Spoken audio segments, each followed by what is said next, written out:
ke jaringan internet, itu sebenarnya kan sederhananya adalah kita itu menghubungkan antara satu router dengan router yang lain, ya. Makanya muncullah internet, seluruh dunia ini tuh terhubungnya dengan router, gitu. Nah, kalau kita bicaranya router, berarti kita bicaranya di layer 3. Nah, kalau kita bicaranya di layer 3, berarti kita bicaranya soal, apa namanya,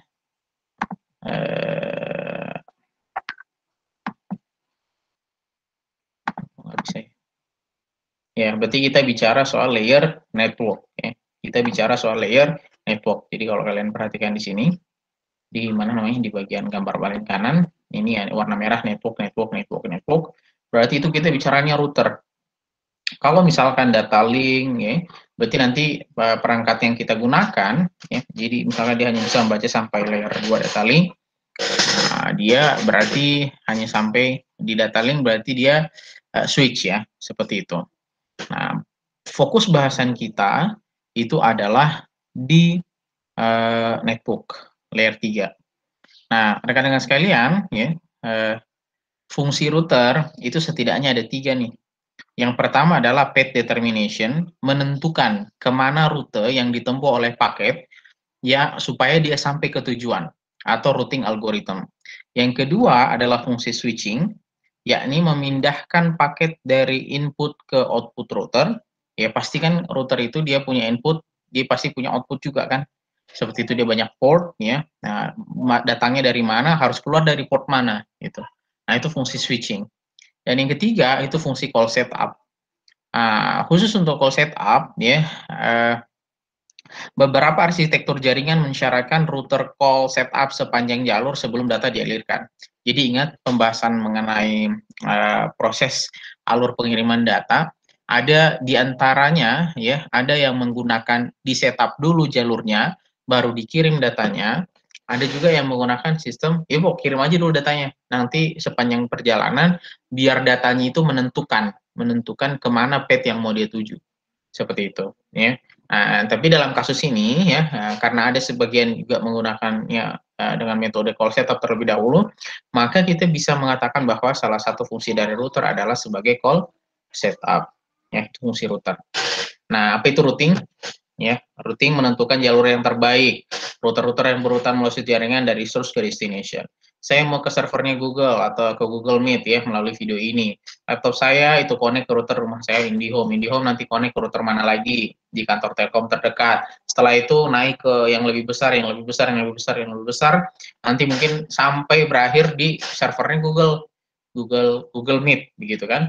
Nah, tentu banyak router tuh. Nah, siapa yang menentukan jalurnya? Itulah yang disebut dengan routing protokol, seperti itu, ya. Nah, ada banyak istilah, ada graph abstraction, graph, tahu ya graph ya. Jadi kalau di matris itu ketika kita menggambar beberapa node, kemudian dia saling terhubung dengan yang lain, itu disebutnya graph. Nah, kita biasanya menggambarkan link interkoneksi antara satu router dengan router yang lain, itu seperti gambarnya graph, gitu ya. Jadi satu titik dia terhubung dengan beberapa titik yang lain, ya, seperti itu. Kemudian link, ya, kalau kita bicaranya link cost itu adalah konsekuensi dari link tersebut. Misalkan, ya, ada delay pasti di sana, karena bagaimanapun ada jarak yang harus ditempuh oleh data tersebut, kan seperti itu. Kemudian biaya, ya, semakin jauh tentu cost-nya akan semakin besar. Semakin mau performance yang lebih baik, tentu cost-nya akan semakin besar. Level kongesti itu antrian, ya, kongesti itu antrian. Jadi mungkin ada di antara router yang performansinya kurang bagus atau kapasitinya kurang besar, maka dia kongestinya pasti akan semakin besar. Kenapa? Karena yang bisa diproses oleh router itu juga terbatas. Yang diproses oleh router itu juga terbatas. Ya. Kemudian rekan-rekan sekalian, didefinisikanlah jalur yang baik dalam router itu seperti apa atau yang bisa dilalui. Tentu jawabannya adalah ya kita pasti memilih jalur dengan biaya yang paling minimum. Biaya paling minimum atau cost yang paling minimum itu untuk semuanya, ya. Jadi UUD, ya, ujung-ujungnya duit. Untuk semuanya apa? Ya efisiensi performance-nya, begitu ya. Mungkin kalau kita mau nih betul-betul yang performance-nya paling bagus, ya, tapi at the end of the day, gitu ya, pada akhirnya kita kan dilimit oleh biaya, seperti itu. Jadi bukan berarti bahwa oke, cari yang murah, bukan itu, tapi kita mengambil seoptimal mungkin. Jadi bukan semaksimal mungkin, tapi seoptimal mungkin. Nah, apa saja metrik atau parameter yang biasanya digunakan untuk menilai? Biasanya nih hop count. Hop count itu jadi lompatan ya, ada berapa kali apa namanya? Ada berapa kali hub, ada berapa kali lompatan router tuh. Jadi misalkan saya ke Igrasias, mau akses Igrasias, ada berapa hop yang harus dilalui? Ada berapa hop yang harus dilalui? Ada berapa hop yang harus dilalui oleh data tersebut hingga akhirnya sampai ke server Igrasias. Kemudian bandwidth ya, delay, load, reliability. Reliability biasanya merefer ke BER, bit error, bit error rate ya. Kemudian maksimum transmission unit.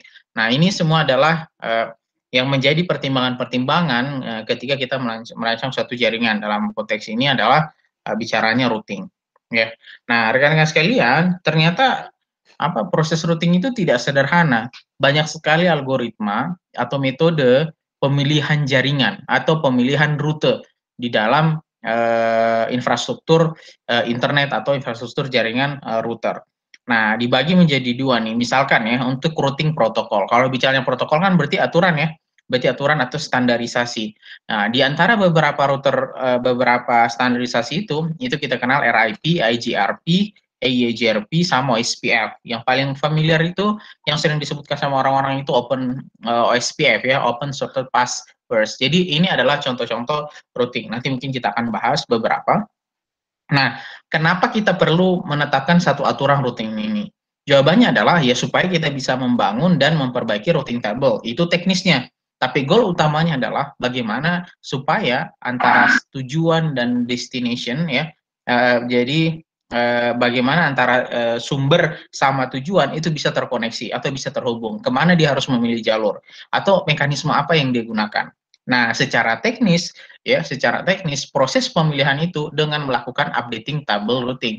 Jadi apa itu table routing? Table routing itu semacam kamus yang dimiliki oleh router untuk melakukan mapping kepada tetangga-tetangganya gitu. Saya misalkan nih sebagai router yang di tengah. Kalau ada router dari saya, misalkan router 3, dia mau ke router 5, saya akan mengarahkan, oh kalau mau ke 5 berdasarkan tabel yang saya punya, kamu harus ke router 4 dulu. Nanti di router 4 kamu tanya lagi, kalau saya mau ke 5 saya harus kemana gitu. Nah, itu semua ada di dalam database-nya si router atau di dalam kamusnya si router disebutkan dengan routing table. Nah, ini contoh-contoh routing protokolnya. Kemudian ya yang kedua adalah routed protocol atau protokol yang sudah dirutekan. Protokol ini mengatur paket data atau traffic user. Jadi menyediakan informasi dalam layer address jaringannya melewati paket yang akan diteruskan dari satu host ke host yang lain berdasarkan alamatnya. Apa contohnya routed protocol? Routed protokolnya itu Internet Protocol sama IPX, Internet Packet Exchange ya. Jadi IP itu masuknya IP atau Internet Protocol itu masuknya di routed protocol. Ya, berisinya kan address ya, pengalamatan dan seterusnya. Nah, rekan-rekan sekalian, di antara banyak kategori itu ya, di antara banyak kategori atau metode di dalam algoritma routing, itu dia dibagi menjadi dua. Ada di antara metode itu ada yang disebut dengan statik, ada yang disebut dengan dinamik. Nah, apa bedanya? Di sini dijelaskan kalau statik ya, table routingnya atau routing table-nya itu dientrikan oleh administrator secara manual. Jadi, misalkan saya punya router nih, saya akan config dia, hey router, nanti kalau kamu dapat paket dari nomor A, nanti dia mau ke B, dia mau ke Z, maka rute berikutnya adalah C. Kalau kamu dapat paket dari B, dia mau ke X misalkan, kamu harus sambungkan dia ke C terlebih dahulu, begitu seterusnya. Jadi manual kita masukkan. Makanya di sini dikatakan ini tuh hanya cocok untuk jaringan skala kecil atau router lokal. Kalau jaringannya kecil, boleh kita melakukan ini. Nah, ada juga metode yang kedua atau klasifikasi yang kedua disebutnya dengan dinamis. Kenapa dinamis? Karena dia mudah diorganisasikan, dikelola, dan mampu beradaptasi. Jadi secara otomatis routing table-nya itu akan terupdate. Jadi secara dinamis dia akan terus terupdate, dan itu berjalannya otomatis. Ya, itu berjalannya otomatis. Jadi di luar kontrol kita, di luar kendali kita. Ya, seperti itu. Nah, hal yang ini umumnya dipakai di hari ini. Kenapa? Karena dia cocok untuk jaringan skala besar. Jadi kita tidak perlu itu repot-repot menentukan rutenya kemana, routing table-nya seperti apa. Mereka yang akan melakukan updating secara mandiri. Ya. Nah, contohnya apa? RIP, OSPF, algoritma distance vector, algoritma link step, dan seterusnya. Itu banyak kategori-kategorinya. Oke? Nah, jadi kita tahu nih, jadi ada dinamis, ada statis. Nah, kemudian ya, ya ini hanya review saja. Tabel statis adalah tabel dengan entry manual. Tadi kita sudah sebutkan, diperbaharui secara otomatis ketika ada perubahan di suatu tempat. Itu kalau dinamis. Kemudian, protokol perutingan atau perutan adalah kombinasi dari protokol dan prosedur. Sehingga ya mereka bisa saling interkoneksi dan saling mengupdate perubahan. Ya, saling mengupdate perubahan. Ya. Nah, itu bagian yang pertama. Bagian yang kedua, ya, bagian yang kedua. Di sini kita baca, internet adalah kombinasi jaringan yang dihubungkan oleh router, ya. Ketika datagram berpindah dari sumber ke tujuan, ia mungkin akan melewati banyak router, ya, sehingga mencapai router yang dimaksud. Nah, saat ini karena internet itu sangat besar, maka satu protokol routing itu tidak bisa menangani tugas memperbaharui routing table semua router. Nah, untuk alasan inilah, maka internet juga itu dibagi dia menjadi dua, ya, dibagi. Ada yang disebut dengan internet itu ada yang disebut dengan interdomain sama intradomain. Nah, internet itu disebutnya autonomous system, artinya apa? Jadi mereka memiliki, ya, di sini istilahnya itu administrasi tunggal. Jadi mereka punya wewenang, mereka punya kebebasan begitu untuk menentukan routing mereka sendiri. Nah, di sini katakan misalkan ya, routing di dalam autonomous system disebutnya intradomain, contoh protokolnya apa? BGP.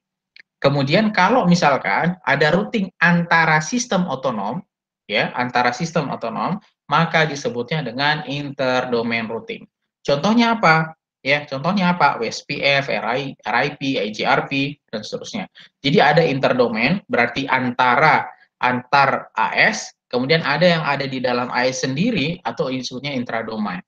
Ya, itu klasifikasinya.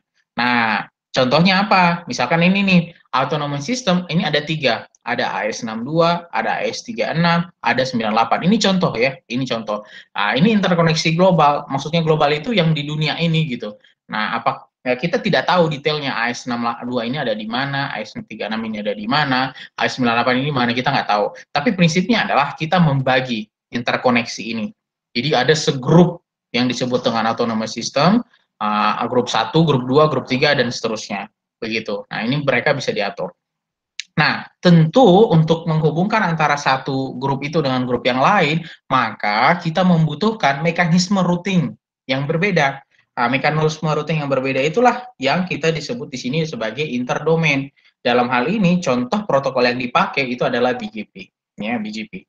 Jadi, misalkan di AS62, algoritma yang dipakai atau metode yang dipakai adalah RIP. Di AS36, dia makainya EGRP. Di AS98 dia pakainya SPF. Nah, tapi kalau misalkan mereka mau komunikasi antara satu grup besar ini dengan grup yang lain, maka mereka menggunakan protokol BGP. Ya, seperti itu. Oke, nah bagaimana pengklasifikasiannya ya? Ada disebut juga apakah dia global atau dia decentralized. Contohnya global adalah di sini dikatakan semua router mempunyai informasi yang lengkap mengenai topologi dan biaya linknya atau cost linknya. Nah, contohnya apa? Link state algorithm, OSPF, dan IS. Ada juga yang decentralized. Jadi, kalau decentralized, router hanya mengetahui perangkat yang terhubung kepadanya secara fisik serta cost-nya. Jadi cost ini bukan uang ya, di sini konteksnya bukan cost itu. Proses komputasi yang iteratif dan pertukaran informasi dengan tetangganya, contohnya apa? RIP, IGRP sama EIGRP. Jadi kalau di OSPF global itu maksudnya saya sebagai router itu saya tahu bahwa oh saya kalau mau terhubung ke titik ini ya titik tujuan ini maka rute yang harus saya lalui adalah A, B, C, D dan begitu seterusnya. Sedangkan kalau decentralized yang saya tahu itu cuma tetangga saya. Ya, yang saya tahu itu cuma tetangga saya. Oh, saya tahunya samping saya itu B, samping saya C, samping saya itu adalah E, saya sendiri adalah D. Nah, tapi kalau kamu udah di C, nanti C itu terhubungnya kemana saja, itu saya nggak tahu. Nanti kita bisa lihat ya. Kemudian ya di dalam routing juga ada yang disebut single path, ada yang multi path. Jadi kalau single path kan berarti satu rute ya, mempelajari rute dan memilih rute terbaik. Kemudian tidak dapat beradaptasi dengan load balancing traffic. Sedangkan kalau multi path dia mempelajari rutenya terlebih dahulu. Nah, setelah itu, setelah dia pelajari, baru dia memilih satu rute yang menurut hitungannya itu yang terbaik. Ya, seperti itu. Nah, rekan-rekan sekalian, cost atau elemen yang ada di dalam routing itu tadi ini ya, masalah performance. Yang memberikan kontribusi terhadap performance apa saja? Hop. Jumlah hopnya semakin banyak, maka tentu performance-nya akan semakin menurun. Akan berbeda misalkan paket data yang dikirim dia harus melalui 10 poin hop misalkan seperti itu, 10 node baru sampai di tujuan dengan yang hanya melewati satu hop saja. Tentu performance yang hanya melewati satu hop ya pasti lebih baik. Kemudian jarak jelas ya, delay waktu, kecepatan, delay cost dan seterusnya. Decision time ya, paket sesi. Kemudian decision place-nya apakah terdistribusi atau sentralisasi. Ya, ini adalah elemen-elemen teknik dalam routingan. Jadi yang memberikan kontribusi terhadap performance routing yang kita punya. Kemudian informasi sumber, apakah kita tidak punya, apakah hanya lokal, apa bertetangga, atau semua node kita tahu bahwa kita ada di mana. Tentu berbeda. Kalau misalkan kita tidak tahu, maka yang harus kita lakukan kan mencari tahu tuh. Tentu itu butuh waktu lagi kan. Itu butuh waktu lagi oleh router untuk melakukan itu, untuk mencari tahu. Nah, tentu performasinya pasti tidak akan lebih cepat orang yang sudah tahu begitu. Strateginya apakah cepat, adaptif, atau acak, atau flooding. Flooding itu semua dibanjirin, semua ditanyakan gitu. Ya, kemudian waktu update routing adaptif, ya. Continue, periodik, perubahan topologi, perubahan beban utama. Yang kita inginkan kan selalu continue ya, adaptif itu continue. Jadi maksudnya misalkan di dalam jaringan itu by default adalah 10 router. Ya, ada 10 router. Kemudian dari 10 router itu total 3 yang mati. Ada 3 yang mati. Nah, tapi karena dia menggunakan mesh, berarti kan kita masih tetap bisa terhubung dengan router yang lain kan. Tapi di 3 router yang mati ini, itu kan dia punya routing table juga. Atau tetangga-tetangganya punya routing table juga yang mengarahkan ke router yang mati ini. Nah, karena router ini sudah mati, tentu routing table-nya harus diupdate dong, ya kan? Nah, kalau misalkan dia diupdate, tentu ada problem nanti di situ. Ada problem di situ karena butuh waktu kan. Nah, yang kita inginkan tidak auto update, itu kan yang kita inginkan. Dia continue terus melakukan atau update gitu. Nah, ada juga yang disebut dengan load balancing ya, routing table is to route the same destination with the same metric. Jadi dia sharing ya. Dia sharing. Kemudian both routes were discovered by the same protocol, both routes will be used. Ya, jadi tujuannya sama ya, tujuannya misalkan sama tapi di-share ya, di-share sehingga membuat routingnya itu menjadi lebih ringan. Ada juga yang disebut dengan distance vector. Algoritma ini beroperasi dengan memaintain table routing dari setiap router. Table routing diupdate secara periodik, kemudian pure distance vector update routing melibatkan pengiriman routing table tetangga secara full. Maksudnya apa ini? Jadi kalau misalkan ya, saya mau melakukan misalkan ya, saya adalah router. Saya adalah router, kemudian saya tahu di samping saya tadi saya jelaskan misalkan CDE. CDE. Nah, saya mau tahu apakah masih CDE nih yang di samping saya. Nah, saya akan melakukan broadcast ya. Kamu apa gitu. Apa nama routermu ya, ID routermu berapa begitu. Itu terus saya sampai update yang dari mereka itu saya update, saya punya informasi dalam kamus saya atau di dalam routing table yang saya punya gitu. Ya. Nah, ini contohnya nih routing table.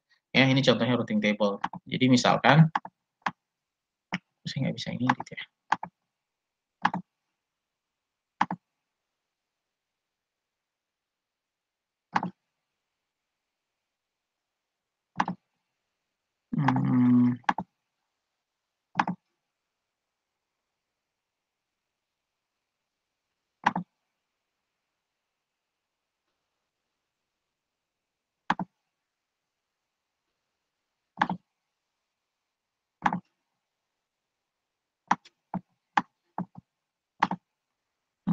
Nggak bisa ya.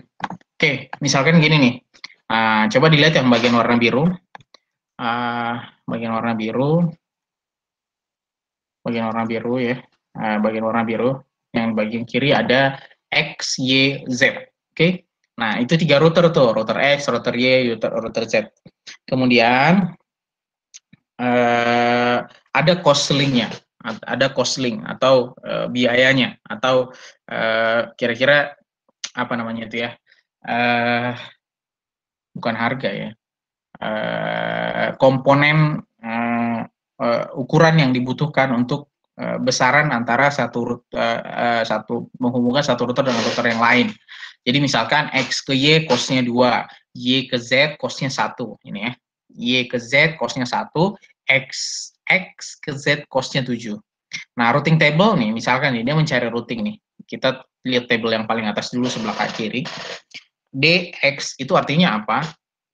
Berapa distance, ya, berapa distance dari X, ya, berapa distance dari X ke Y maupun ke Z, baris itu destination, jadi DEST itu destination, jadi bacanya gini nih, berapa, misalkan ya, berapa jarak atau distance cost-nya antara, ya, antara X ke Y, misalkan, ke Y yang di bawah, melalui Y, oke, okay? Berapa cost-nya dari X ke Y melalui Y? Yang cara bacanya gitu, adalah 2. Jadi kan X mau ke Y tapi melalui Y, ya cost-nya adalah 2. Begitu. Terus berikutnya, misalkan saya mau berapa jarak antara cost-nya dari X menuju Z, ya, X menuju Z, X menuju Z, tapi via Y, oke, okay? Via Y. Nah, kalau di sini, ya, karena kita menggunakan algoritma yang berbeda, di sini tuh dijawabnya sebagai tak terhingga. Oke, dijawabnya sebagai tak terhingga. Nanti ada mekanisme yang lain, ya, nanti ada mekanisme yang lain. Kemudian, ya, misalkan kita pindah yang ke bawah. Ini si ininya Y gitu kan, si ininya Y, tabelnya Y.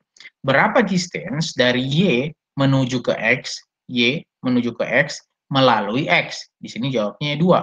Begitu. Oke, di sini jawabnya 2. Tapi dia belum ada nih datanya nih. Ya, berapa kalau misalkan dari Y menuju ke X via Z? Nah, di sini tertulisnya masih tak hingga. Nah, tapi ada informasi semuanya. Misalkan dari Y ke Z itu ada 1, ya. Kalau misalkan dari Y mau ke Z via Z itu nilainya 1, cost-nya 1 di sini, ya, seperti itu. Z juga sama. Kemudian maka selanjutnya setelah semua routing table-nya itu diupdate nih ceritanya, ya, diupdate, datanya diambil, maka kita mendapatkan satu routing table yang komplit. Misalkan, ya, yang paling kanan atas, DX saya mau ke Y via Y, oke, masih sama dengan yang sebelah kiri, berarti 2. Nah, berikutnya saya mau ke Z tapi melalui Y. Nah, saya mau ke Z, jadi X, ini X mau ke Z, oke, melalui Y. Nah, melalui Y berarti 2 ditambah 1. Makanya jawabannya adalah 3. Begitupun yang baris berikutnya, ya, misalkan DX, X mau ke Y, tapi harus melalui Y. Ya, jadi maaf, harus melalui Z misalkan. Ya, harus melalui Z. Sebentar, ini saya close dulu ya, kok saya nggak bisa note ya.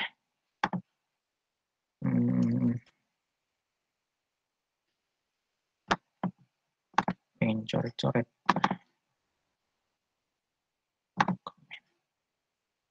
Nggak bisa ya.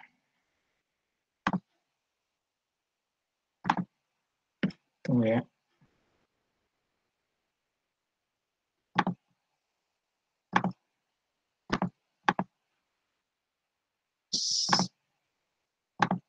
Save as.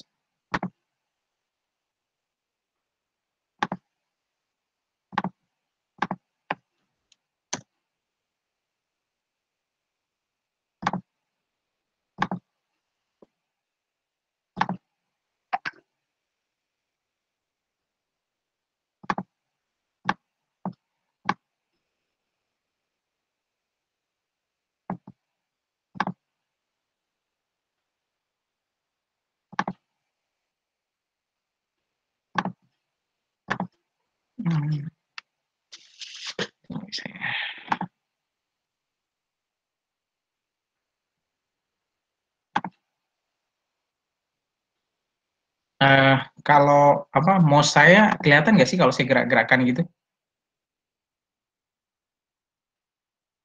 Kelihatan, Pak. Kelihatan, Pak. Kenapa? Kelihatan ya? Kelihatan, Pak. Kelihatan. Oh ya udah, ya. Saya nggak tahu sih, kok nggak bisa bikin coret-coretan. Biasanya bisa bikin coret-coretan. Nah ini bisa nih dia nih. Nah ini bisa. Terus saya nggak tahu nih, filenya kok dia nggak mau nih yang ini. Oke, nah, oke, lanjut ya.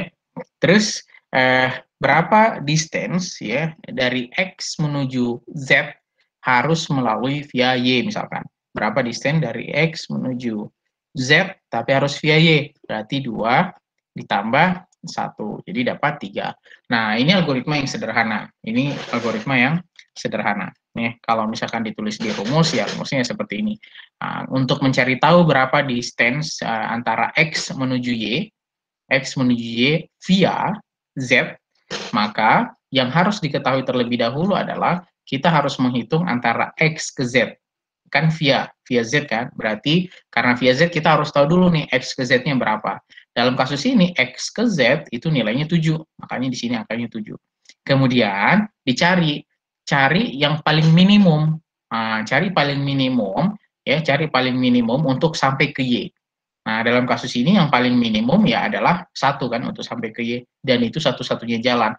Makanya 7 plus 1 sama dengan 8. Nah, sama hal yang di bawah nih. Nah, cari distance dari router X kita mau ke Z, tapi harus via Y. Harus via Y, berarti X ke Y dulu yang harus kita hitung, kan harus via Y. X ke Y itu 2. Oke, kemudian cari minimumnya untuk bisa sampai ke sana, ya, ini sih jalan satu-satunya ya, tidak ada alternatif. Maka tinggal ditambahkan angka 1 saja di sini, Y ke Z. Nah, Y ke Z-nya itu adalah 2 plus 1 sama dengan 3. Oke, seperti itu. Nah, ini contohnya nih. Oke, nah, contohnya kalau misalkan ada percabangan. Contoh, misalkan ya, kita, ini semuanya tidak akan saya itu. Misalkan yang paling ini aja deh, misalkan DX, router X, misalkan, ini router X nih. Ini adalah router X. Ini adalah router X. Nah, router X ini, berarti kan ini ya, DX nih. DX, oke. Nah, routernya mau diupdate, dia punya tabel routing, ya. Terus di sini kan masih kosong, misalkan nih, DX mau ke V, tapi ya, DX mau ke V, berarti mau ke sini, tapi melalui Y, ya, tapi melalui Y. X mau ke V, tapi melalui Y. Berarti kan langsung terjawab ya, 2 ditambah 4. Makanya di sini dapatnya 6. Oke, begitu ya. Nah, kemudian kalau contoh berikutnya di sini misalkan ya, diupdate lagi dia punya tabel. X mau ke W tapi melalui Z ya. X mau ke W tapi melalui Z. X mau ke W tapi melalui si Z. Nah, jawabannya berarti X mau ke W melalui si Z. Nah, berarti jawabannya kalau misalkan kita lihat langsung hitung di sini katakan X mau ke W via Z kan. Kalau misalkan kita hitung langsung di sini, bisa dong dari bawah Pak, 7 ditambah 5, 13. Nah, tapi ternyata itu kan bukan yang paling baik. Yang paling bagus kan berarti dari mana tuh? Ya, dari 2 ditambah 1 tambah 5. Nah, 8, ya kan? Kenapa? Kan kita mencari yang paling minimum, ya kan? X berarti X mau ke W melalui Z, iya, tapi tidak langsung X ke Z, karena kos yang digunakan untuk X ke Z itu adalah besar, bernilai 7. Maka yang bisa kita gunakan adalah X menuju Y terlebih dahulu, Y menuju Z, berarti kan kita tetap menuju Z, ya, menuju Z baru menuju ke W. Jadi 2 plus 1 plus 5, jadi 8. Makanya di sini setelah diupdate yang bagian kosong ini, sekarang jadi 8 di sini. Oke, seperti itu. Kita misalkan mau update nih, X ya mau ke V, X mau ke V via Z. Mana? X mau ke V via Z. Nah, untuk via Z itu kan banyak alternatif ya, banyak alternatif gitu. Bisa melalui ini misalkan 7 tambah 5 ya, 7 tambah 5 tambah 3. 7 tambah 5 tambah 3 kan tetap aja dia melalui Z. Cuman kosnya berapa tuh? 7 tambah 5 tambah 3, 15. Nah, kalau misalkan saya pakainya ini, X menuju Y menuju V, 2 tambah 4. Nah, nggak bisa. Kenapa? Karena di sini dimintanya itu harus via Z kan gitu. Ini via Z, kita mau isi nih yang kosong di sini via Z. Nah, berarti X ke Y dulu, Y harus ke Z dulu. Nah, Z apa namanya? Setelah apa namanya? Eh, setelah dari Z ya, setelah dari Z kemudian ke W misalkan ya, ke W berarti 2 tambah 3, 3 tambah 5 8, 8 tambah 3, 8 tambah 3 betul 11 ya.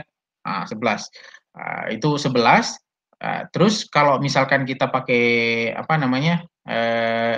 Jalan yang lain gitu, bisa juga misalkan 2 X X menuju V X sorry X menuju V via Z X menuju V via Z berarti 7 tambah 1 tambah 4 ya. 7 tambah 1 berarti ya 8. 8 ditambah 4, 8 tambah 4 12 ya. Kayaknya tadi salah ya. Salah hitung ya tadi ya. Misalkan X menuju Z, Y menuju Z, Z menuju W menuju V. Itu kan totalnya 2 tambah 1, 3, 3 tambah 5, 8, ya. Oh, tambah 3, 11 ya. Salah nih kayaknya ini. Harusnya bukan 12 ya. Harusnya kan 11 ya. Harusnya kan 11. Karena yang paling dekat itu adalah yang 11 meskipun menuju yakni menuju Z. Jadi X ke Y ke Z, Z ke W, tetap via Z kan, ya, tetap via Z. Z-nya baru ke V.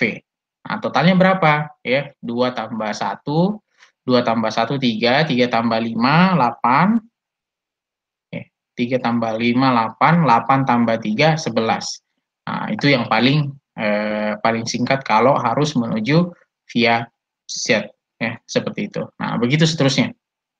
Ya, begitu seterusnya proses pengupdatean di proses pengupdatean tabel di masing-masing router.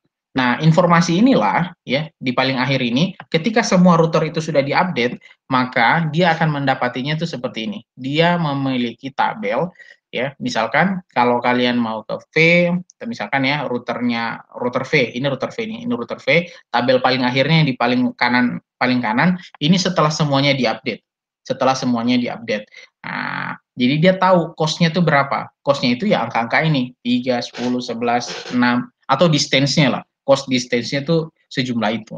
Nah, proses pengupdate-annya ya bertahap tadi. Misalkan ya, dari yang hanya ada di sini, masih pada kosong, kemudian diisi, ya, diisi. Mekanismenya seperti apa Pak? Kok dia bisa langsung mengisi? Yaitu nanti dia mengirim semacam hello ke tetangga-tetangganya, dan mencari tahu berapa jaraknya.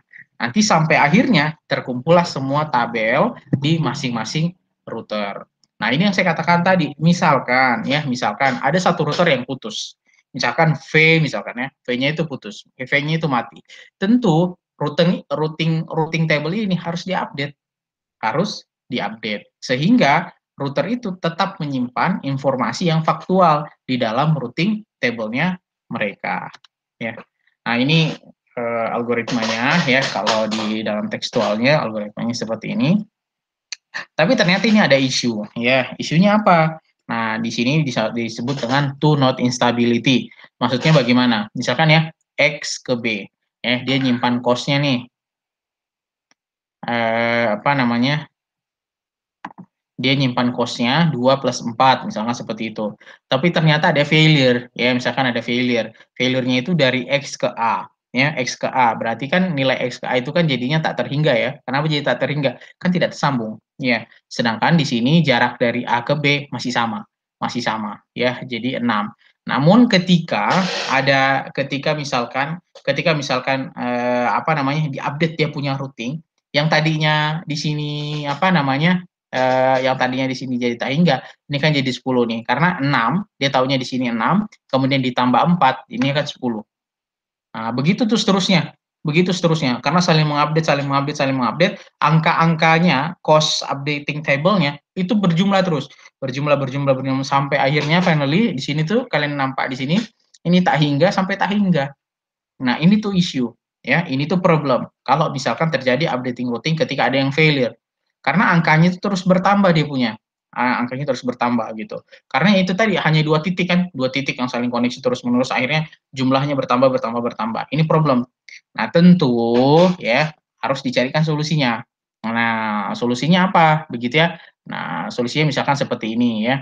Split horizon. Jadi tidak mengirimkan informasi kembali ke pengirim. Jadi kalau saya udah dapat informasinya, jangan kirim lagi.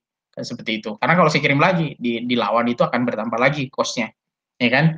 Atau yang kedua, ya, update message yang tidak perlu. Nah, solusinya adalah hold on timer. Jadi kita menggunakan timer. Mengantisipasi keadaan network yang tidak stabil disebabkan oleh penyebaran informasi routing table yang belum tentu valid dia punya nilai. Sehingga apa? Hold on timer menjaga sebuah router dalam mengumumkan perubahan rutin dalam pengumuman routing table-nya hanya sampai kondisi network stabil. Dan sebuah interface benar-benar sudah mendapatkan rute yang terbaik. Jadi itu tuh solusinya. Jadi tadi ada problem ya, ada problem misalkan ada failure namanya to not instability. Karena pada saat mengupdate itu, diupdate terus mereka hanya saling dua aja yang komunikasi, itu dianggap selalu mengupdate, akhirnya cost-nya itu besar sampai ke limit tak terhingga. Nah, itu kita hindari ya kan? Itu kita hindari. Nah, tadi ada dua solusinya, split horizon sama hold on timer. Jadi menggunakan timer dan split horizon, jangan lagi kirim lagi, jangan setelah mendapatkan jangan lagi kirim balik untuk melakukan updating. Ya, seperti itu. Nah, bagian berikutnya itu disebut dengan link state. Link state itu kan artinya sampai posisi mana ya, atau apa namanya sampai posisi mana dia state-nya. Jadi misalkan ya kalau di suhu misalkan ya state saya sekarang 35 gitu, naik lagi state saya jadi 37 derajat, naik lagi state saya jadi 39. Oh, karena 39 ini udah masuk kategori demam misalkan. Nah, router juga itu punya state ya, punya state. Nah, untuk melakukan pada link di sini mengatakan pada link state router melakukan apa saja yang dilakukan router pada link state ini, misalkan ini mempelajari network address dari tetangga. Jadi dia harus tahu tuh. Jadi si router tetangga sini siapa nih gitu, ID-nya berapa, untuk sampai ke dia berapa. Kemudian saya harus tahu delay dan cost-nya itu ke berapa gitu. Ibarat tadi kata nih ya misalkan ini Y, ya, routing table-nya itu dia harus tahu berapa cost saya ke V, berapa cost yang saya butuhkan ke X, kalau dari Y kalau misalkan ke Z berapa yang dibutuhkan, Y kalau misalkan mau ke W berapa yang dibutuhkan, begitu seterusnya. Itu terus-menerus harus dilakukan. Kemudian membentuk paket untuk menyebarkan informasi routing yang baru dipelajari, mengirim paket pada router dan menghitung shortest path ke tiap router. Nah, ini kan tadi yang kita lakukan. Jadi kita menghitung untuk sampai ke tujuan paling akhir, karena rutenya ada banyak, kira-kira mana nih yang paling singkat atau paling pendek atau shortest path-nya yang paling pendek begitu. Nah, bagaimana link state itu dilakukan gitu? Oh, saya tahu bahwa di tetangga sekian, bagaimana saya bisa dapat informasi ya. Nah, itu ada yang disebut dengan paket link state. Inilah yang disebut dengan paket link state. Paket link state ini ya. Paket link state inilah yang paket link state inilah yang di broadcast ya, yang di broadcast kepada tetangga-tetangga. Nah, responnya itulah yang kita gunakan sebagai informasi. Ya, makanya di sini link state mengumpulkan informasi dari seluruh router dalam jaringan atau dalam area tertentu, sehingga router atau kita misalkan sebagai router itu bisa menghitung berapa nih path yang terbaik yang bisa kita gunakan. Oke, jika terjadi failure atau kegagalan dikirimkan LSA, maka router akan mengcopy LSA dan mengupdate database-nya. Hasil database-nya itu akan diupdate ke tetangganya. Oke, sehingga LSA menyebabkan router melakukan perhitungan kembali base path-nya. Ya, jadi saya router, saya harus tahu nih cara rute terdekat dalam satu sistem ini, mau ke router A, ke router B, ke router C, saya harus tahu cost-nya itu berapa untuk sampai ke sana. Nah, itu yang saya gunakan. Nah, untuk bisa melakukan itu, saya harus kirim namanya LSA, link state ya. Nah, itu kita broadcast. Ya, kalau misalkan ada failure, nanti kita akan copy LSA yang terakhir, kemudian kita update database-nya. Oke, seperti itu. Ini link state routing ya. Jadi ini mirip sama yang tadi. Jadi misalkan ada router berkomunikasi A, B, C, D, E. Nah, masing-masing nanti ada tabelnya ya. Tabelnya itu bertahap nanti akan diupdate. Dari paling kiri dulu, informasinya apa, paling kanan, paling bawah dan seterusnya. Mungkin dari A dulu yang diupdate, B diupdate, C diupdate, D diupdate, baru E diupdate, begitu seterusnya. Ya, tahapannya mungkin kurang lebih seperti ini. Jadi masing-masing router itu melakukan proses updating bertahap ke kanan. Sampai akhirnya di paling kanan inilah semua informasi routing table-nya sudah komplit. Seperti itu. Kemudian contoh link state network hierarki ya, tidak selamanya bentuk networknya itu mesh seperti ini ya. Ada juga yang sistemnya hierarki. Kalau ada ingat dulu JPT, kalau hierarki itu kan bertahap ya, tahap atas, tahap bawah, begitu seterusnya. Nah, maka dia membaginya menjadi area. Dicari berdasarkan grouping. Jadi mencari jaringan yang terdekat. Kemudian yang versi AS, sejumlah network dalam administrasi yang sama yang men-share strategi routing yang sama. Itu contohnya. Jadi either yang kalau dia hierarki ya, mungkin akan ada grup yang sama, maka strategi routingnya sama. Kalau enggak, dibaginya berdasarkan area yang dipilih jaringan yang berdekatan. Misalkan ya, misal di sini, misal OSPF, nanti kita bagi grupnya area backbone, area border router, non backbone, internal router, dan seterusnya. Jadi dibagi dia punya grup berdasarkan levelnya. Kalau di IS ada L2, L1 atau L2, ada L1, begitu seterusnya. Jadi dibagi grup-grupnya. Sehingga jelas statusnya itu seperti apa.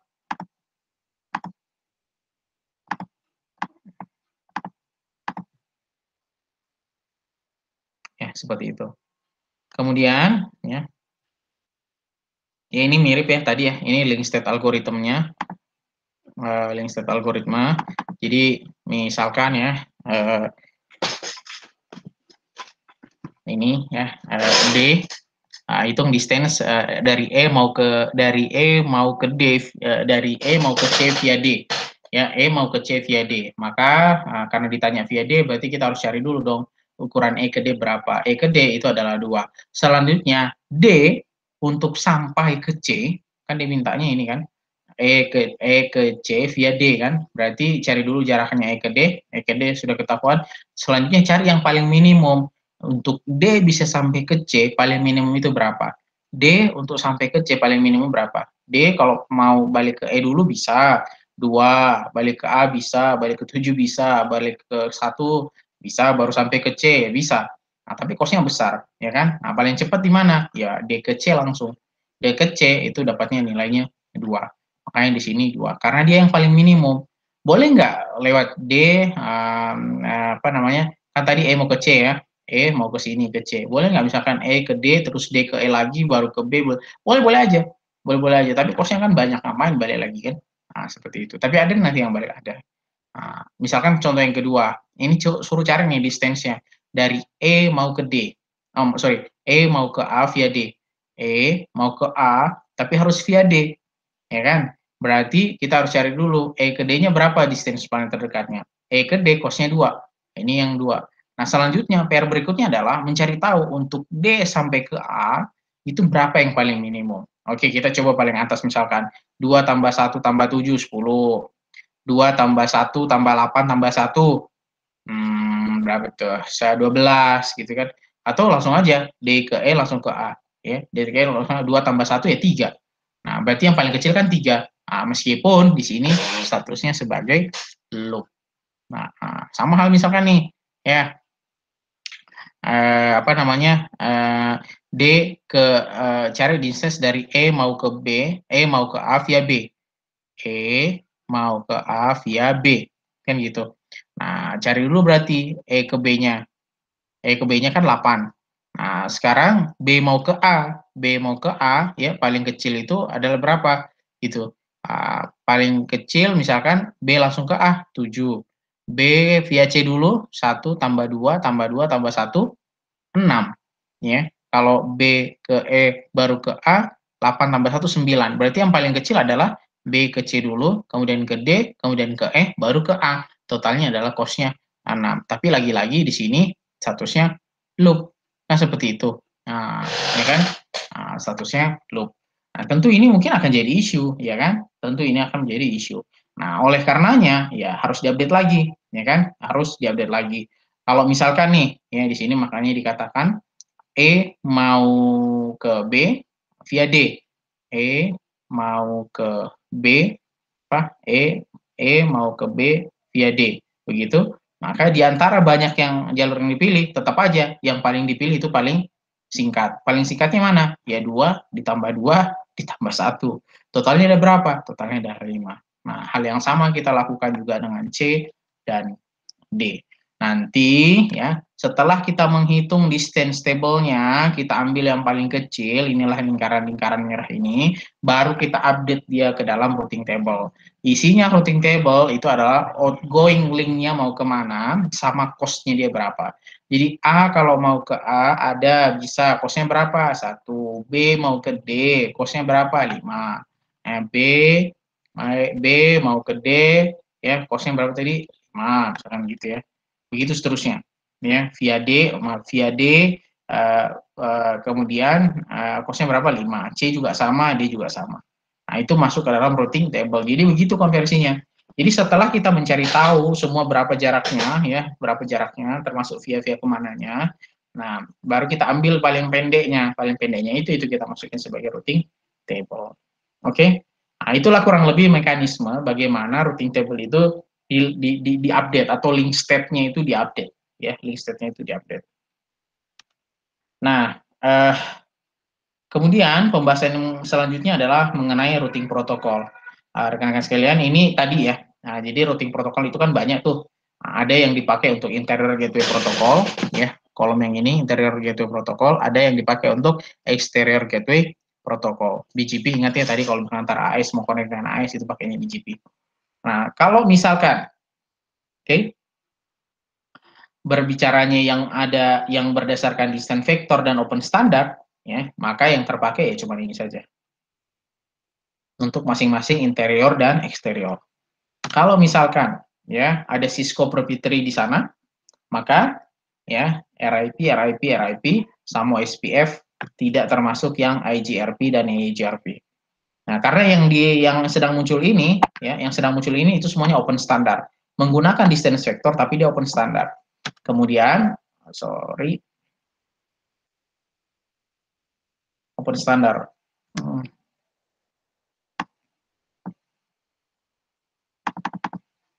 Oke. Nah, kalau yang Cisco proprietary artinya miliknya Cisco ya, yang membuat standar Cisco itu ini RIP sama SPF dan sebagainya. Oke, kalau yang link state tok gitu ya. Nah, ini untuk interior, ini untuk eksterior. Seperti itu ya. Nah, mungkin pertanyaannya begini.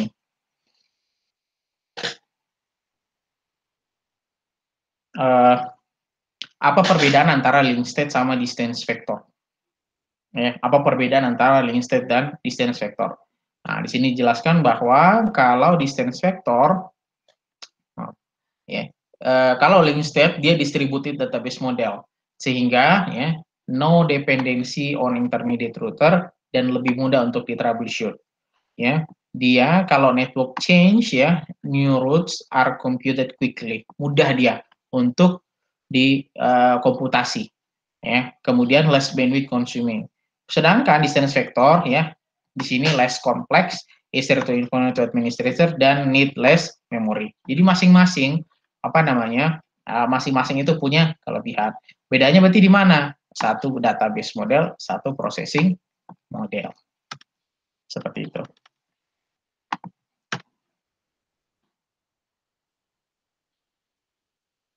Kemudian ada yang disebut dengan administrative distance. Apa itu administrative distance? Ya, jadi rute yang berbeda dapat ditemukan oleh protokol routing yang berbeda, atau satu rute dia bisa dinamis dan satu statis. Itu disebut administrative distance. Rute dengan jarak administratif terendah yang digunakan. Jarak administrasi adalah indikasi kepercayaan atau keinginan rute. Jadi kalau misalkan orang punya jarak, maka nanti jarak yang digunakan itu legitimasinya berdasarkan dari administrative distance ini. Nah, untuk administrative distance ya, nanti penggunaannya itu penggunaan protokol apa yang dipakai, aturan protokolnya seperti apa yang digunakan, itu tergantung mereka mencoba membatasinya. Misalkan contohnya di sini berdasarkan rutenya. Ya, misalkan kalau 0 kan berarti directly connected. Kemudian kalau 1 berarti static route. Kemudian kalau 90 dia mungkin menggunakan IGRP ketemunya gitu ya. Kemudian ada 100 rute yang ketemunya pakai IGRP. Ada 110 rute itu ketemu kalau pakai USPF. Ada 120 rute kalau misalkan menggunakan RIP. Nah, maksimum value-nya berapa? 255. Ini adalah angka-angka yang by default ya, by default di set untuk administrative distance maksimumnya. Ya. Nah, ini contohnya routing protocol running on a router linking to area with different protocol. Jadi ada dua area yang menggunakan, jadi dua area itu saling interkoneksi, tapi keduanya itu menggunakan protokol yang berbeda. Oke, administrative distance are the default for the routing protocol. Kemudian di sini yang dipakai apa? D means AEGRP. Jadi D yang di sini itu berarti dia menggunakan protokol AEGRP.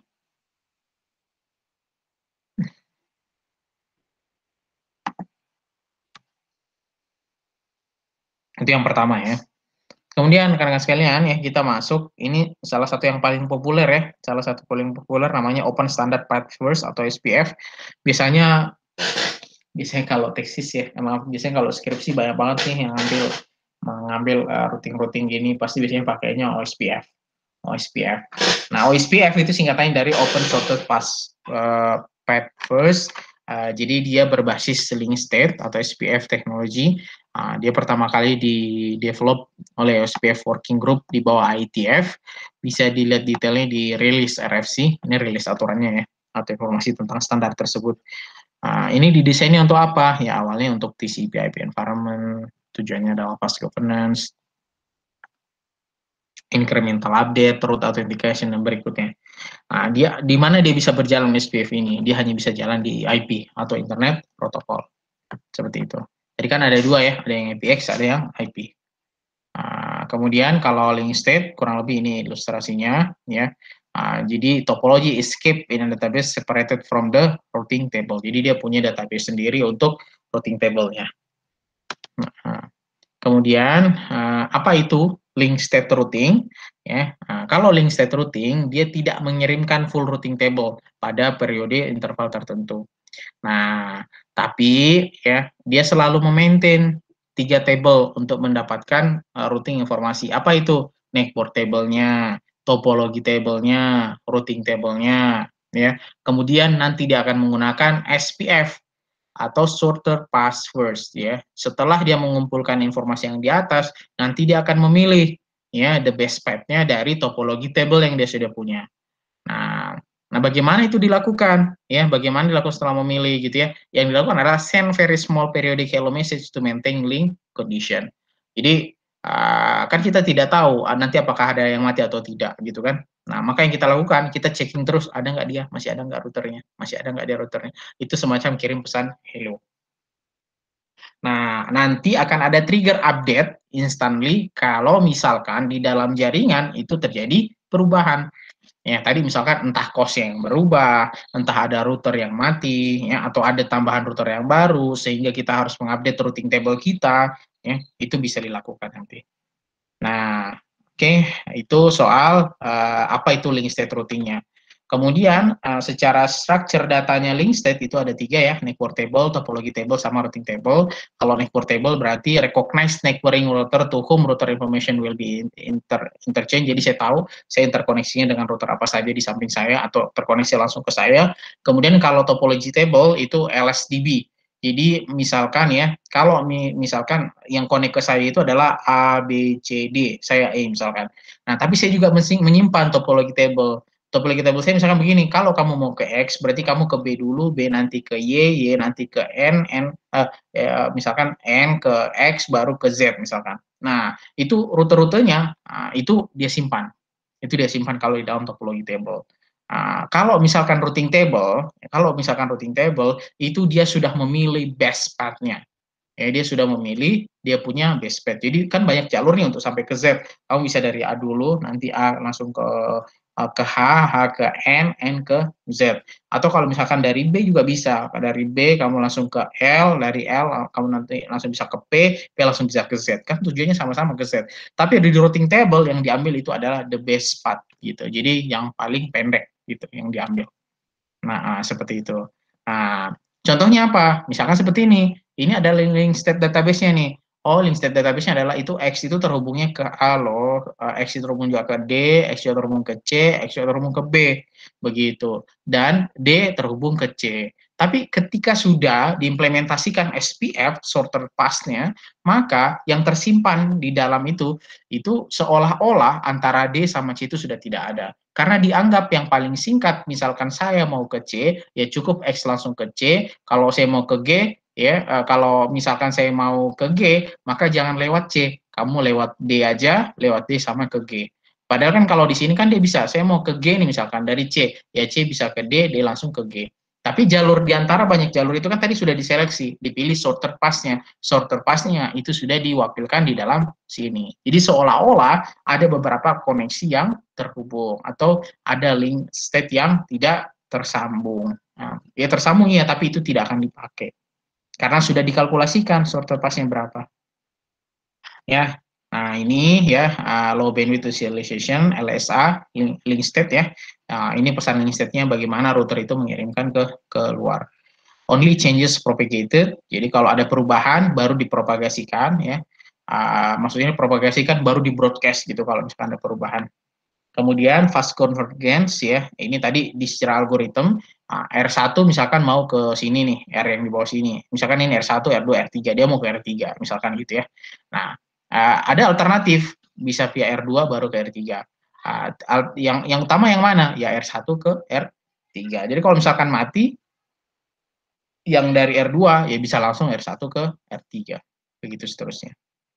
Oke. Nah, yang dia lakukan adalah untuk mencari rute yang baru. Misalkan nih, saya mau ngirim paket tapi ternyata tujuannya ini tuh saya nggak tahu rutenya bagaimana. Apa yang router lakukan? Dia akan membanjiri seluruh areanya dengan mengirim LSA, link state, ACK ya. Jadi semacam hello ya, dia pokoknya semuanya ditanya sekeliling saya tanya gitu, kasih saya informasi tentang kalian gitu. Nah, baru dia akan sinkronisasi, dia punya database, baru dibuatlah routing baru. Nah, gitu. Jadi saya kumpulkan dulu nih semua data-datanya. Setelah saya kumpulkan data-datanya, masukkan saya punya routing topology table. Habis itu saya implementasikan tadi SPF untuk mengecek paket mana yang paling, maaf, rute mana yang paling dekat itu yang saya simpan. Ya. Nah, ini tadi sebenarnya sudah kita bahas ya.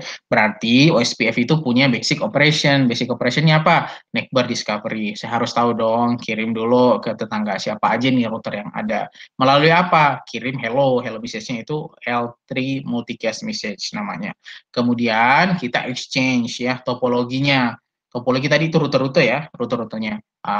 Si router A koneksinya ke router mana aja, begitu seterusnya. Itu pakainya LSTB. Baru setelah routernya dia punya, topologinya dia punya, data tetangganya dia punya, baru dia implementasikan dia punya SPF. Dari data yang kita punya, kita cari dong yang mana yang paling dekat untuk setiap tujuan router-router itu. Baru muncullah namanya routing table. Ya, routing table itu sudah the best. Oke. Okay?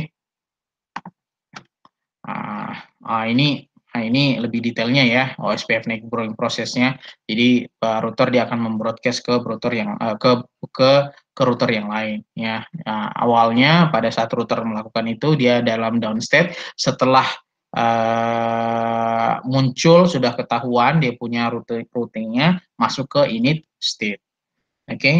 Nah, kemudian all neighboring router with SPF enable receive the hello packets ya, semuanya menerima paketnya. Kemudian if certain information match if replayed the hello with sending unique ID, dia akan kirim dia punya tetangga itu, dia akan kirim tuh dia punya ID-nya dia. Ya. Nah, setelah dia memberikan respon, ini sudah masuk OSPF two way state. Karena sudah ada respon nih, ya, sudah ada respon. Nah, apa saja sih sebenarnya hello paketnya itu? Nah, dia tanya ID-nya berapa, list tetangganya siapa aja, kemudian router priority-nya apa, kalau misalkan memang ada router priority di sana, area ID-nya berapa gitu kan harus matching semuanya. Nah, itu semua ditanyakan. Oke. Kemudian setelah melakukan creating two-way neighbor relationship, maka start exchanging network information. Kemudian will decide who will send network information first. Jadi dia akan decide siapa yang akan kirim informasi informasi jaringannya yang pertama kali. Nah, yang paling tinggi ID-nya itu akan kirim lebih awal. Pada tahap ini disebut dengan X start stage. Kemudian dia akan kirim exchanging link state database. Nah, ketika dia sudah kirim link state database-nya, disebutnya sudah exchange stage. Nah, ini tahapan-tahapan yang terjadi di OSPF ya. Nah, kemudian kalau sudah menerima LSDB, tadi apa ya? LSDB database-nya ya. Nah, jadi sudah mendapatkan semua database-nya, link state database-nya sudah masuk, maka ya itu sudah masuknya kategori full stage. Nah, ini tahapan-tahapan aja nih sebenarnya, tahapan-tahapan yang ada di router. Nah, tentu saya harus maintaining dong. Maintaining maksudnya saya harus memastikan bahwa informasi ini keep updated gitu, selalu terupdate gitu. Nah, tentu untuk melakukan itu saya harus kirim hello-hello terus tuh. Nah, misalkan dalam konteks ini tuh 10 second untuk LAN. Jadi setiap 10 second dia akan kirim. Nah, kalau ternyata ada perubahan, ya maka dia akan kirim sinyal trigger. Nah, seperti itu. Maintain link state sequence to make sure all information are up to date. Jadi maksudnya pesan, jadi link state sequence itu maksudnya kan kita kirim pesan ya, nanyain link state-nya berapa gitu. Nah itu ID pesannya itu harus sesuai dengan sequence number-nya. Artinya harusnya kan increment terus, bertambah terus dia punya sequence number. Nah kalau bertambah terus dia punya sequence number, artinya kan itu informasinya update-update terus ya. Nah, seperti itu. Nah, di sini sequence number-nya 4 byte, dimulai dari X 80001 sampai 7FFFF dan seterusnya. Itu cuma ID-nya aja ya, ID. Nah, ini ya OSPF paket. Jadi kalau OSPF itu misalkan dibelah ya, informasi apa saja sih yang ada di dalam. Ada yang hello, kemudian ada database decryptor, ada link state request paket. Oke, kalau menerima nanti ada update paket ya, kemudian LSACK acknowledge. Kalau misalkan sudah menerima paket kan kirim ACK ya. Seperti itu. Ini formatnya. Bagusnya mungkin kalau misalkan nanti ada waktu luang, nanti bisa coba di share-share, coba cari-cari OSPF paket, kemudian kalian buka di Wireshark. Ketika buka di Wireshark, kita akan bisa lihat itu komponen-komponen informasi apa saja, atau blok-blok informasi apa saja yang membangun struktur dari OSPF. Ini tadi ya, ini bisa kita lihat harusnya via Wireshark kalau misalkan kita ada file yang mengandung OSPF. Versi number OSPF-nya berapa, kemudian tipe paketnya apa tipe 1 sampai tipe 5, panjang paketnya berapa, router ID-nya berapa, area ID-nya berapa, dan seterusnya. Nah, ini lebih detail untuk isiannya, untuk masing-masing data. Jadi, misalkan ya LSU paket begitu, contains the full LS entry, multiple LS entry can fit in one OSPF update paket. Jadi ini tipe-tipe isian data yang ada di OSPF. Nah, OSPF itu juga dipakai nih untuk di versi 6, IP versi 6, tapi dia memiliki format yang berbeda. Apa bedanya? Di sini dikatakan ya, OSPF versi 3 still use 32 bit number as a router ID. Jadi masih mirip nih versi 2 sama versi 3. Tapi di sini dikatakan change will be in IP header. Karena kalau where source address will be interface address and destination, nah ini sudah mengikuti format IP versi 6. Ya, seperti itu. Itu aja bedanya sebenarnya. Nah, tapi kan standarisasinya tetap harus dibedakan ya. Kemudian ya, topologi OSPF ya, OSPF itu bisa can made up of different type of network link. Jadi bisa disusun atau dibuat dari beberapa tipe yang berbeda dari jaringan network link. Kemudian setiap ya network relationship behavior will also different for each network type. Jadi tipe networknya itu juga akan menentukan network relationship kita. Makanya penting nih OSPF itu kita konfigur secara properly based on tipe jaringannya. Supaya apa? Dia berfungsi dengan baik. Misalkan tipenya berbeda, ya kita harus pastikan bahwa konfigurasi kita itu mengakomodir perbedaan tersebut. Some network type create network relationship automatically, some need to create network. Kalau dia sudah create relationship-nya atau interkoneksi antara dua tipe yang berbeda, jaringan dua tipe yang berbeda ini, otomatis, ini tidak ada masalah. Tapi kalau misalkan dia tidak berhasil membangun otomatiknya, maka di situ kita perlu melakukan konfigurasi manual. Nah, saya mungkin cerita ya, jadi salah satu salary yang paling banyak untuk level entry padahal ya, entry, itu adalah sistem integrator. Sistem integrator itu tugasnya dia adalah menginterkoneksikan antara beberapa sistem dan sistem yang lain, yang bisa jadi background jaringannya itu berbeda. Nah, ketika hal itu dilakukan ya, itu dia butuh pengetahuan jaringan yang cukup dalam. Makanya lumayan tuh salary-nya, namanya sistem integrator. Jadi kalau memang ada yang mau berkarir di sana, itu bisa menjadi salah satu alternatif pilihan karir sebetulnya. Karena ya sekarang ya, vendor jaringan itu banyak, ada Cisco, ada Jupiter, dan seterusnya. Terus kalau kalian di operator itu connect tuh jaringan lama 2G, 3G, 4G, 5G misalkan nanti kan, ya Telkomsel sebentar lagi mau rilis nih 5G misalkan. Nah, tapi kan itu harus interkoneksi tuh di belakangnya. Nah, butuh tuh orang yang jago network, harus mengerti routing, harus mengerti routing, harus mengerti routing. Ya tambahan aja itu. Nah, ini tipe networknya ya, ada yang sifatnya broadcast, ada tipenya P2P, atau point to point, ada non-broadcast multiple access. Nah, kalau non-broadcast, dia pakai standar X.25. Itu berarti yang besar. Nah, kalau broadcast multi-access network, ya, biasanya model-modelnya LAN. Nah, misalkan Ethernet atau token ring. Nah, kalau ini network list-nya created-nya automatically. Jadi, dia bisa langsung tahu network-nya. Nah, tapi dia tetap butuh data itu. Nah, nanti dia akan mengirimkan hello setiap 10 detik untuk memastikan bahwa datanya apakah update, perlu diupdate atau tidak. Kalau bicaranya broadcast, nah dia akan menggunakan flooding proses. Jadi flooding itu akan membanjiri, ya, membanjiri untuk melakukan pengiriman link state dengan tujuan adalah untuk mendapatkan routing update. Kemudian ini dikirimnya kemana gitu, alamat pengirimannya kalau mau broadcast atau mau membanjiri, inilah alamatnya. Ini yang dipakai atau multi-cast address-nya itu. Oke, jadi dengan dikirim ke situ pasti akan terkirim ke semuanya. Terus DB atau database nanti akan dipilih berdasarkan prioritinya yang paling tinggi, ya. Second highest is BDR, disebutnya BDR, yang paling tinggi disebutnya dengan DR. In the event of tie router with the highest IP address on interface become DR and the second highest is DBR, bisa dimanipulasi menggunakan router ID comment. Ya, tadi kan kita jelasin ya. Jadi kita bisa menentukan tuh prioritinya berdasarkan ID-nya kan. Nah, tapi dalam konteks ini ya proses otomatis yang didapatkan untuk memperoleh priority value-nya sama yang second itu dari router informasinya, itu bisa kita manipulasi dengan memberikan router ID comment-nya seperti itu. Nah, ini bicara database di dalam routing. Nah, itu kalau dia pakai broadcast. Terus bagaimana kalau misalnya diimplementasikannya di P2P gitu atau point to point network, maka ya kita harus menjalankannya dengan serial interface di sini ya. Interface di ini menggunakan serial.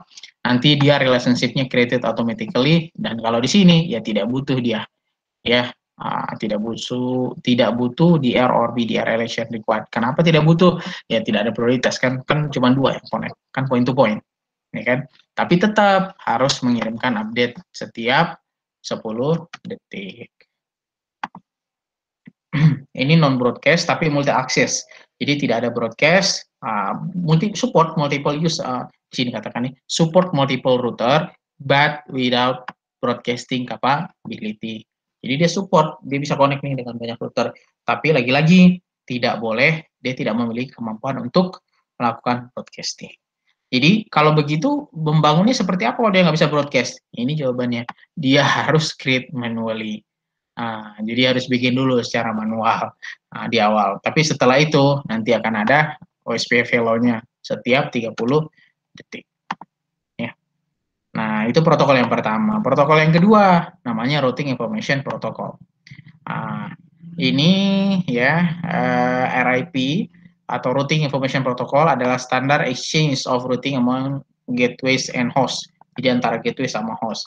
Di sini hop count yaitu refers to the intermediate devices. Jadi ada beberapa router yang dilewati antara sumber dan source dan destination. Oke, karena tidak mungkin hanya melewati misalkan satu wire gitu ya. Tadi saya katakan antara tujuan, antara sumber dengan tujuan itu bisa jadi ada banyak router, tidak hanya dalam satu hop saja gitu.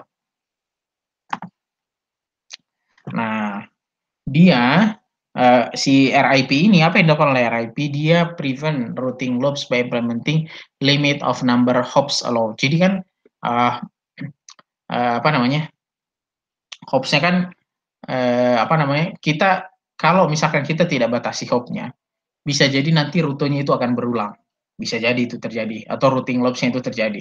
Nah, dengan kita membatasi hopnya, misalkan nih, A sampai ke Z, hopnya bisa dari mana? A bisa langsung ke N, L, P, baru ke N. Itu berapa hop? 4 hop misalkan. Kemudian A, X, Y, Z, 3 hop misalkan. Begitu seterusnya. Oh, udah saya batasi aja hopnya.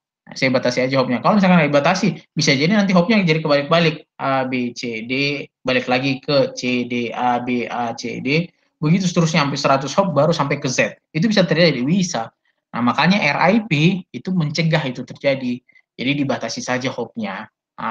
Misalkan di sini number hop of allow for RIP is 15. Jadi ada 15 saja hop. Jadi kalau misalkan nih dia mau lompat lagi ke hop yang ke 16, 17, itu nggak dibolehin. Itu akan dianggap sebagai apa namanya, sudah mati gitu, sudah berhenti, paketnya itu sudah selesai. Nah ini, a hop count of 16 consider as infinite distance, sudah dianggap tidak nyambung gitu, sudah dianggap sudah tidak terbatas gitu, artinya tidak bisa lagi dipakai gitu, ya, seperti itu. Itu RIP. Kalau RIP sendiri, RIP router transmit full update every 30 second. Ya, itu bedanya ya. Kalau tadi kan sebagian 10 second. Kemudian kalau di RIP dia menggunakan UDP sebagai transport protokolnya. Ya, itu bedanya. Terus untuk versi RIP ini banyak ya. Ada RP1, RP2, termasuk RPNG, Next Generation, gitu. Ini versi-versinya protokol RIP. Versi 1, ini paling awal, most deployed since, ya. Cuman bagusnya dia tetap kompatibel dengan semua tipe RIP yang lain. Nah, di sini dia menggunakan ada update, tapi tidak membawa subnet information, sehingga lacking support for VLSM. VLSM, ya kita pernah bahas ini di bagian IP address. Apa itu VLSM? Variable length subnet mask. Sehingga ini impossible to have a different size subnet inside the same network class, karena dia tidak bisa menyesuaikan di subnet. Ya, ingat subnet itu adalah membagi jaringan. Ya. In other words, ya, all subnet in a network class must have the same size. Jadi kalau subnetnya sama, baru bisa disupport. There is also no support for router authentication. Ini RIP versi 1, making RIP vulnerable to various attacks, sehingga dia sangat rentan kalau misalkan ada serangan. Kalau versi 2 ini ya, terakhir di standarisasi 198, tetap 15 batasannya, hop count-nya, kemudian multicast routing table to all adjacent router at the address. Ini untuk address-nya, kalau dia mau multicast, tadi ya, kalau mau dia membanjiri, dia harus punya address kan, nah address yang dipakai yang ini. Kemudian router text also added in RIP versi 2. Nah, ini yang terbaru itu adalah di sini disebutnya extension ya, tambahan. Next generation disebutnya extension karena fitur tambahannya adalah support ke IP versi 6. Ya, seperti itu. Jadi bedanya apa? Ya, bedanya yang satu tidak support IP versi 6, yang satunya support IP versi 6. Kemudian RIP support RIP versi 1, tapi PNG tidak ternyata. Oke. Kemudian RIP versi 2, attaching arbitrary text to routes, RIP-NG tidak. Kemudian send update-nya, kita skip ya. Encode the next hop into each route. Each entries, RIP request specific encoding on the next hop for a set of route entries. Kita nggak tahu ya alasannya apa, sehingga membutuhkan specific encoding ya. Tapi ini adalah spesifikasi dari RIP-NG. RIPNG sends updates on UDP port, dia menggunakan port 521 tapi tetap UDP dengan multicast FF02. Ini kan pengalamatan IP versi 6 ya, FF02 seterusnya. Jadi itu yang membedakan antara NG sama yang versi 2. Tapi ini sama-sama protokol. Oke. Terus apa keterbatasannya? Tidak ada RMT ya, without using RMT, metric based topology integration, tidak bisa exceed dari 15 ya. Kalau misalkan lebih dari 15 itu dianggap sebagai invalid. Kemudian rata-rata RIP network-nya itu flat, jadi tidak ada concept of area atau boundary di RIP network. Beda ya sama SPF, ada kategori-kategori bisa. Tadi ini yang subnet mask harus sama gitu, sehingga variabel yang subnet mask atau VLSM itu tidak disupport. Jadi itu kekurangannya. Kemudian without using RMTI, RIP has slow convergence and count to infinity problem. Jadi problemnya sangat banyak gitu. Ini contoh implementasi ya. Cisco iOS itu dia support versi 1, versi 2 sama IPNG. Kalau Cisco NX, ini produk-produk ya. Ini produk-produk yang dia sudah bisa mengimplementasikan RIP di dalam protokol jaringannya. Oke, itu mungkin ya. Jadi kalau misalkan kita review, jadi routing itu adalah hal yang berbeda. Kalau kita mengatakan routing berarti kita jadi routing itu hal yang berbeda dengan switching. Tapi routing juga memiliki fungsi switching, ya. Routing kalau kita bicara routing berarti kita bicara di layer 3. Nah, di layer 3 itu banyak protokol, ya. Banyak protokol dan banyak pertimbangan untuk memilih kategori-kategori protokol, baik dari tipe jaringan yang berbeda, kita akan menggunakan protokol yang berbeda, ya. Ada beberapa kategori, ya, ada beberapa kategori yang di dalam jaringan. Kemudian secara umum tujuan kita membuat routing protokol itu adalah bisa mendapatkan rute yang terbaik. Rute yang terbaik ini cost-nya yang paling baik, paling optimal, kemudian impact terhadap performance-nya juga yang paling optimal, ya delay-nya yang paling kecil sebisa mungkin, kecepatannya yang paling tinggi sebisa mungkin, begitu seterusnya. Ya, begitu seterusnya. Ya. Termasuk contoh-contoh SPF, bagaimana SPF itu bekerja, dan contoh yang kedua adalah bagaimana RIP bekerja. Oke. Rekan-rekan sekalian, kira-kira itu mungkin ya yang bisa saya sampaikan. Khusus untuk pertemuan 10 ini, saya nanti minta ya tugas yang di LMS-nya dikerjain aja, yang apa namanya, yang 10 ya, yang 10. Jadi yang bagian tugas yang nomor 10 di Jarkomdat, itu silahkan dikerjakan. Di mana ya? 10. Ya. Yang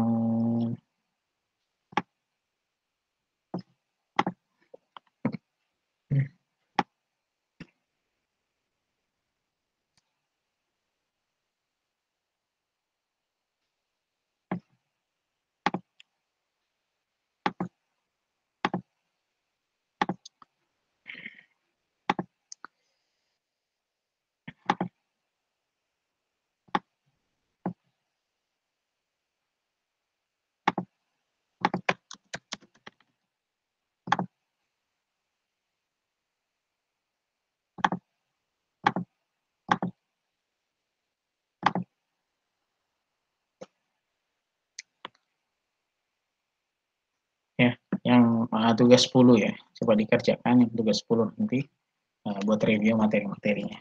Kira-kira sampai di sini ada yang perlu didiskusikan terkait dengan routing atau hal yang lain? Mungkin yang tidak berkaitan langsung juga tidak apa-apa kalau ada yang perlu ditanyakan. Cukup? Itu Pak, untuk deadline tugasnya Pak. Kira-kira cukup nggak kalau misalkan sampai hari sekarang Selasa. sampai hari Senin aja ya? Iya, Cukup ya kalau misalkan di set sampai hari Senin? insya Allah cukup Pak. Sebentar. Kuis sama tugas kali ya? Dua-duanya aja. Sebentar, saya edit dulu ya.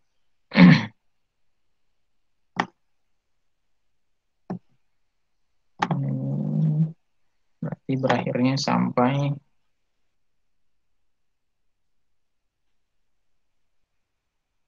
sampai tanggal 31 ya.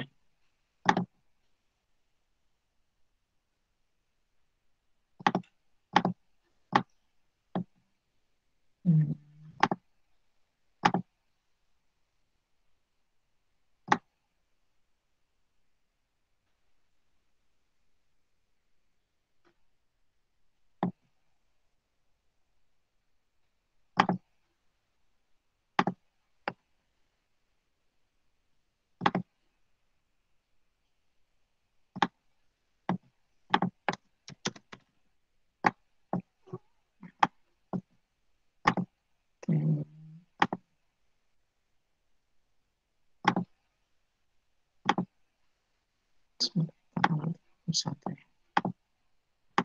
Oke,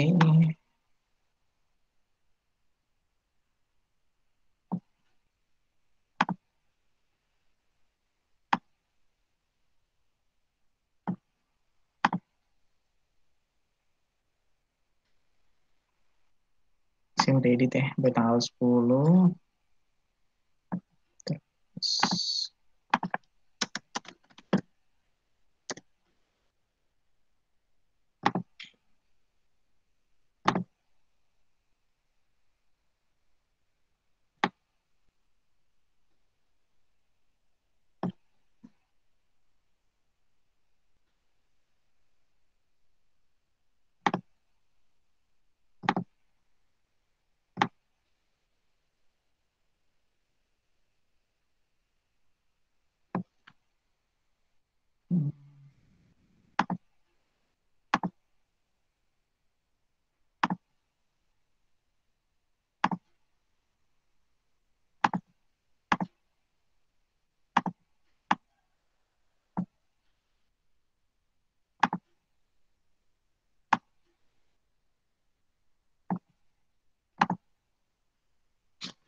oke, yang tugas sama kuis ya, yang pertemuan 10.